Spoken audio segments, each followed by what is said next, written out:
Mr. Miller, how are you? I'm great, thanks. Jordan Conrad. I have a conference call that I need to run to, but since you all are graciously gathered here, I'll take a few questions. And I think you also just had like an hour with Caroline, so I don't want to step on that too much either.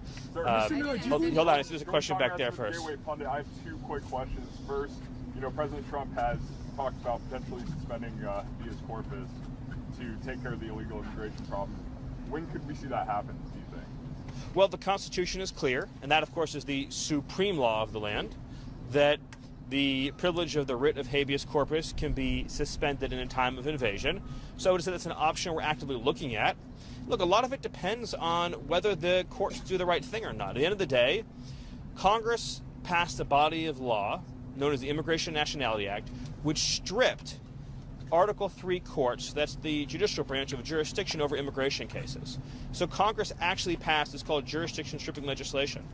It passed a number of laws that say that the Article 3 courts aren't even allowed to be involved in immigration cases. Many of you probably don't know this. I'll give you a good example. Are you familiar with the term temporary protected status, or TPS, right? So by statute, the courts are stripped of jurisdiction from overruling a presidential determination or a secretarial determination on TPS when the Secretary of Homeland Security makes that determination. So when Secretary Noem terminated TPS for the illegals that Biden flew into the country, when courts stepped in, they were violating explicit language that Congress had enacted, saying they have no jurisdiction. So it's not just the courts aren't just at war with the executive branch, the courts are at war, these radical rogue judges, with the legislative branch as well, too. So all of that will inform the choices the president ultimately makes, yes. Mr. Miller, to further incentivize deportation of illegal aliens, is the administration considering going after businesses that knowingly employ illegal aliens? Well, they already have. Worksite enforcement, I don't have the exact statistics, but it's at multiple hundreds of percent. So the increase in worksite enforcement has been dramatic, it's been immediate, and that will continue. Why is President Trump moving to dismiss 3 Democratic members of the Consumer Product Safety Commission? Well, I think Caroline answered this question in the briefing today. The president is the head of the executive branch, and it's the president's prerogative to ensure that all executive branch employees are the best, the brightest, the most committed to fulfilling the agenda that they have, whether it be in their agency or any post in government. Is the president going to replace them? Well, again, we'll take a look at the situation, but the important thing is, I'll take a look at the specifics that you're talking about here, but the important thing to understand is that we don't just let people stay in their jobs just because they were always there, right? We have to examine the performance of specific employees, whether they're doing the best that they can do. I know that in particular, as a parent, there's been lots of concerns that I've had, that my family's had about product safety in this country. We can absolutely do better, and we will do better, but that requires hiring the best people for the job. And President Trump will always hire the best people for the job. Yes. But when we talk to the president's voters, they bring up a couple of issues. One, it's been 3 months, and they still haven't gotten down to the 2020 election.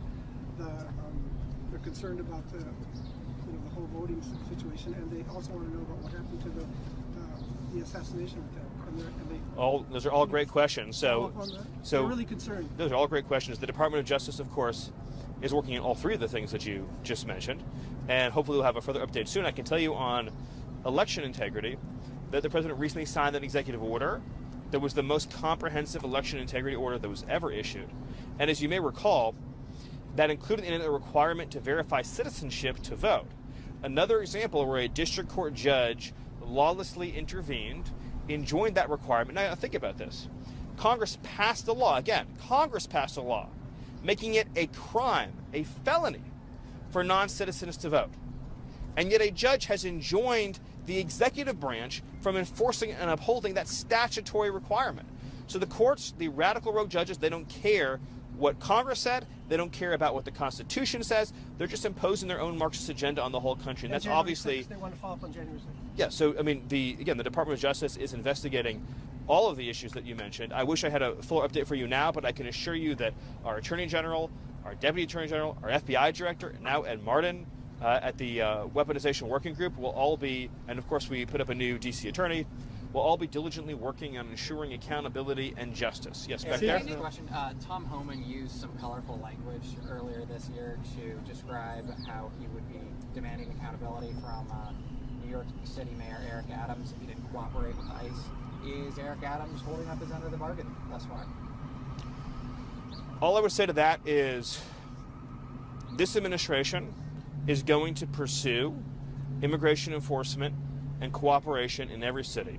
And anyone who doesn't comply with the laws and dictates of this country will face the appropriate legal consequences. That applies to Eric Adams, and that applies to every other mayor in this country.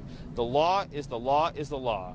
And if obstruction, if hindering, if harboring occurs, then the full range of potential penalties applies to any federal official, any state official or local official that's engaging in obstructionist behavior. But I would also say that when it comes to immigration enforcement, now that we have achieved the mission of sealing the border, you're going to see more and more resources and priorities put into the mass deportation program. And so on a day-to-day basis, you're going to see exponentially larger numbers of illegal aliens being arrested and removed from the interior. How Can you serious share is with this us- habeas yeah, corpus? thank you. So can you share with us where the illegal immigrants that will be deported to Angola, Rwanda, those African nations are, which condition they are, and when are you guys planning to send them back to Africa?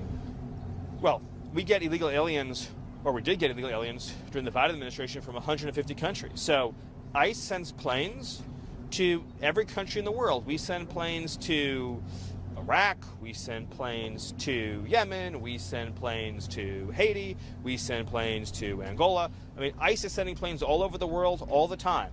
Anyone who came here illegally, we're finding them and we're getting them out. Any other questions? Yes, back there. Yes. Thank you, Stephen. So it looks like we're going to see a lot of port workers and truck drivers displaced by the tariffs in the coming weeks. Does the administration have any plan for relief for those workers, sort of like what you did in the first term for relief for agricultural workers who had some impact?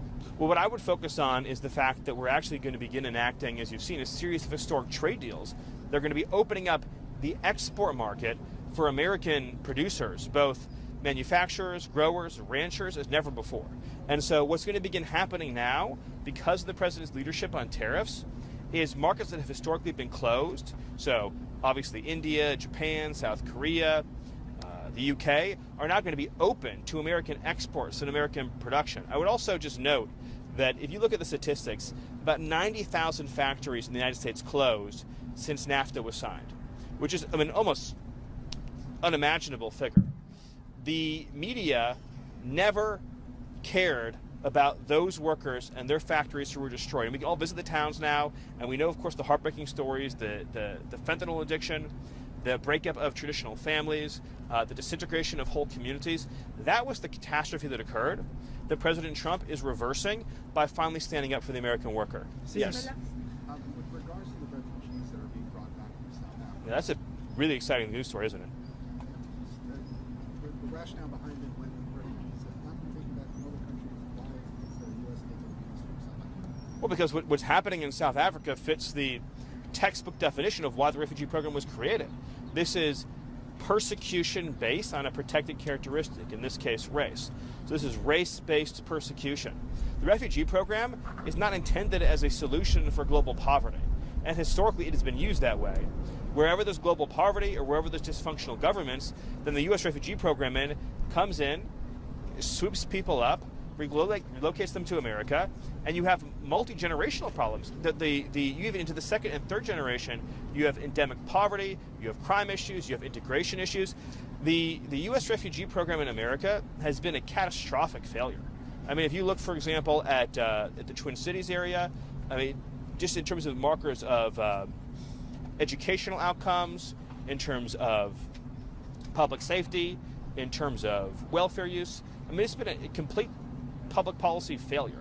And so this is an example of the president returning the refugee program to what it was intended to be used as. But what evidence? Hold on. What Yep, over there, thanks. specific evidence do you Well, have so that let me those- just take this one first, thanks. Is the president having a conversation with you about becoming the national security advisor, and would you accept? I'm very thrilled with the job that I currently have, and my focus right now is on supporting Secretary Rubio. Marco and I have become very close friends, especially over the last 100 days, but even before then. And I could not be more excited to work with Marco, who is truly one of the all-stars of this government, both in his role as Secretary of State and in his role as National Security Advisor. And I think the whole country is going to continue to see just how incredible Marco is. Yes. Yes. What specific evidence the United States have that those South Africans have been severely persecuted? Well, but it's state policy. There's land expropriation. There's a whole series of government laws and policies that specifically target white farmers and the white population in South Africa. That's well documented on video. And of course, you even see government leaders chanting racial epithets and espousing racial violence. So it's all very well documented. Yes. On Ukraine, are you in a position to confirm, either kill or keep alive, the reports that you have been asking Ukraine, war-torn country, to accept some of the illegal immigrants, and why? I've never heard that before. Hold on. Yes. The president Yes. foreshadowed that he was going to be making a very big announcement yesterday, today, maybe Monday. I know you're not going to get ahead of the president. Can you give us a hint, though, at least? What topic? No, I'm not going to get ahead of the president. Yes. Did you have a question? Yeah. Will you be involved with the meetings with Mayor Adams today, and what do you plan to discuss? I'm not involved in those meetings. No. Do you have a question? Yes. So the current governor of California has been extremely rude to President Trump and your administration. What is the status of their litigation on the tariff issues and all the issues? I don't have an update on that. Sorry. There's over. Yes. Yes. Yep. Do you have, of the South African refugees, how many are coming and when will they arrive? Well, we just have the first flight is scheduled, I believe, for early next week. But that's just. Where in the U.S. are they going? Well, I don't have an exact update for you on that yet. I don't want to confirm any news reports, but that's just the beginning of what's going to be a much larger scale relocation effort. And so those numbers are going to increase, obviously, as time goes on. It takes a little while to set up the systems and processes and procedures to begin a new refugee flow, but we expect that the pace will increase. It'll increase at a healthy pace as time goes on. Yes, back there. How many on the first flight? Not right now. Yep, back there. Comment about the Tufts University student that was that federal judge of Vermont ordered the immediate release of Tufts University student held by immigration authorities. Yeah, my reaction is, again, there's a judicial coup in this country.